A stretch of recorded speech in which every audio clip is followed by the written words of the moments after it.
رمضان میں خیر کی توفیق کے بارے میں حضرت ابو ہریرہ رضی اللہ تعالیٰ عنہ ارشاد فرماتے ہیں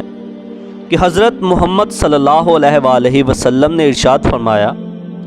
جب رمضان کی پہلی رات ہوتی ہے تو شیطان اور سرکش جنات قید کر دیے جاتے ہیں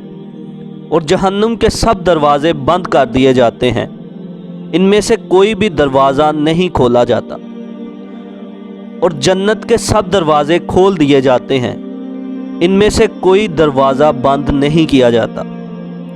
اور ایک آواز لگانے والا آواز دیتا ہے کہ اے خیر کے طلبگار آگے بڑھ،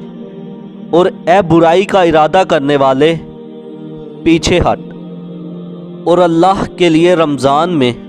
بہت سے لوگ جہنم سے آزاد ہوتے ہیں، اور یہ معاملہ ہر روز ہر رات ہوتا ہے۔